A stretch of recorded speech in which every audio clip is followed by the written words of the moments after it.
नमस्कार, उड़ान ऐस एकेडमी के ई-लर्निंग प्लेटफॉर्म आपका स्वागत है। मैं हूं प्रदीप राव। उड़ान ऐस एकेडमी निरंतर छात्र हित में नवीनतम वीडियो श्रृंखला लेकर आता रहा है, जो आगामी परीक्षा हेतु आपकी रणनीति निर्माण में निश्चित रूप से सहायक साबित होंगी। बात करें हमारे द्वारा संचालित की गई श्रृंखलाओं की, तो वर्ष 2018 मुख्य परीक्षा की उत्तर पुस्तिका की विश्लेषण श्रृंखला, जहां हमने आपको बताया कि मुख्य परीक्षा में कितनी शब्द सीमा के लिए कितने लाइन निर्धारित किए जाते हैं।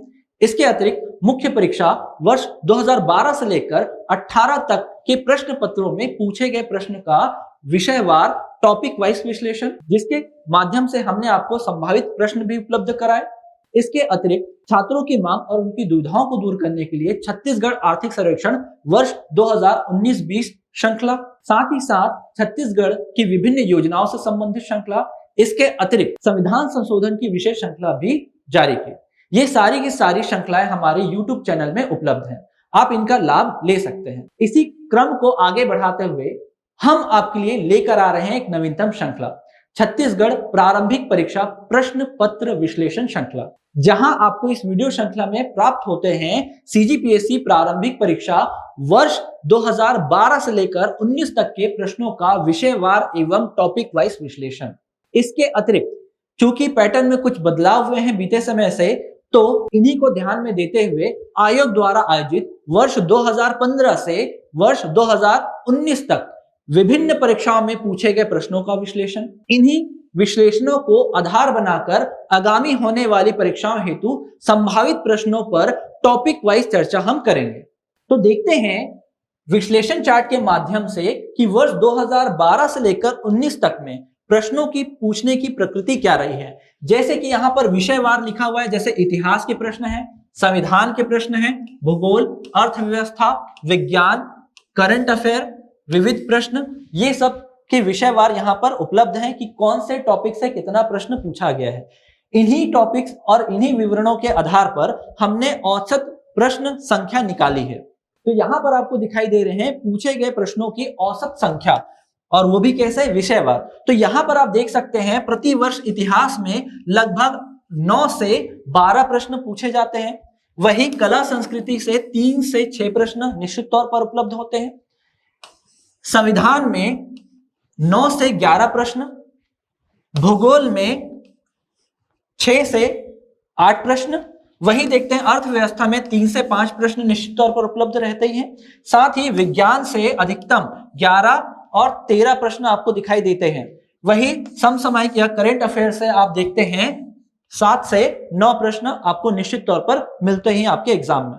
वही छत्तीसगढ़ से संबंधित सामान्य अध्ययन पर हम चर्चा करें तो यहाँ पर भी देखिएगा हमने विषय को अनेक भागों में तोड़ के रखा है। तो यहाँ देखते हैं इतिहास, कला संस्कृति, भूगोल, अर्थव्यवस्था, प्रशासन, फिर विविध जानकारियां, फिर उसके बाद देखते हैं क्या, समसामयिक। तो यहाँ पर आप देख सकते हैं किस वर्ष किस भाग से कितने प्रश्न पूछे गए हैं। इन्हीं विवरण के आधार पर हमने औसत पूछे गए प्रश्नों की संख्या निकाली है विषयवार। तो आप यहाँ पर देख सकते हैं छत्तीसगढ़ के इतिहास से संबंधित प्रति वर्ष 7 से 8 प्रश्न आपको मिलते हैं। इसके अलावा कला संस्कृति से 9 से 10 प्रश्न, भूगोल से 10 से 12 प्रश्न, मतलब आप देख सकते हैं ज्यादा अधिकतम अंक कहां से किस भाग से आते हैं। वही देखिए अर्थव्यवस्था से, अर्थात यहाँ पर आर्थिक सर्वेक्षण आ जाएगा। आर्थिक सर्वेक्षण पर आपको विशेष ध्यान देना पड़ेगा और इससे संबंधित हमारी विशेष श्रृंखला भी है।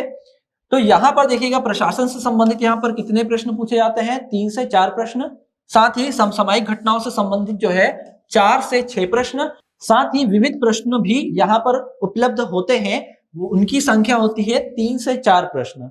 तो देखिएगा वर्ष 2019 तक का ये विश्लेषण है और इन्हीं आधार पर क्या है, हमने ये विश्लेषण तैयार किया है। अब बात करते हैं द्वितीय प्रश्न पत्र की। अब यहाँ द्वितीय प्रश्न पत्र अर्थात सी सेट में आपको देखने को मिलता है क्या, गणित, तार्किक योग्यता, साथ ही आपको भाषा।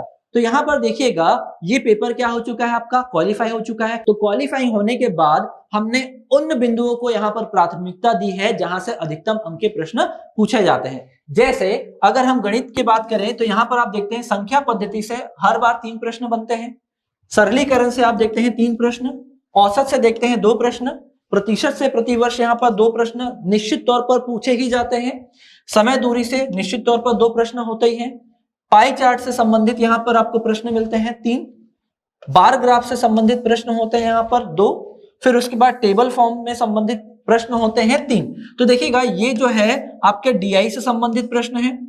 ठीक, यहां पर अगर प्रश्न पूछे गए हैं तो निश्चित तौर पर क्या देखते हैं आप कि एक प्रश्न के अंतर्गत 2 से 3 या 5 प्रश्न और शामिल होते हैं, मतलब ज्यादातर आपको कहां पर ध्यान देना पड़ेगा, यहाँ डीआई में। इसके अलावा अगर हम चर्चा करें तार्किक योग्यता से संबंधित, तो यहाँ पर आप देखते हैं सांकेतिक भाषा से संबंधित यहाँ पर कितने प्रश्न पूछे जाते हैं प्रतिवर्ष, 3 प्रश्न। वही देखिए अंग्रेजी वर्णमाला से संबंधित प्रश्न 2, रक्त संबंध से 2, वही देखिएगा दिशा ज्ञान संबंधी प्रश्न जो है प्रतिवर्ष मिनिमम 3। साथ ही देखिए वर्गीकरण से आपको 3 प्रश्न मिलते हैं, श्रृंखला संबंधित प्रश्न होते हैं 3, और कथन निष्कर्ष से संबंधित भी प्रश्न आपको 2 दिखाई देंगे। इसके अतिरिक्त अगर देखिए कम्युनिकेशन से संबंधित प्रश्न आपको 2 मिलेंगे, और साथ ही गद्यांश से संबंधित अगर हम प्रश्न देखें तो यहाँ पर आपको 3 प्रश्न लगभग आपको दिखाई देंगे। तो इस प्रकार यहाँ पर हमारा ये विश्लेषण समाप्त होता है। इन्हीं विश्लेषणों के आधार पर हम आपके सामने लेकर आएंगे हमारा वीडियो श्रृंखला, जहां पर हम आपको बताएंगे पुराने पूछे गए प्रश्न, साथ ही संभावित जो महत्वपूर्ण टॉपिक होंगे उन पर भी हम चर्चा करेंगे। तो इन सभी श्रृंखलाओं का लाभ लेने व नवीनतम अपडेट हेतु हमारे YouTube चैनल को सब्सक्राइब करें, साथ ही बेल आइकन को दबाना ना भूलें, जिससे आपको नवीनतम वीडियो के नोटिफिकेशन मिलते रहे। इसके अलावा आप हमारे टेलीग्राम चैनल को ज्वाइन करें और हमारे फेसबुक पेज को लाइक करना ना भूलें। तो मिलते हैं हमारे नए वीडियो में, तब तक के लिए धन्यवाद।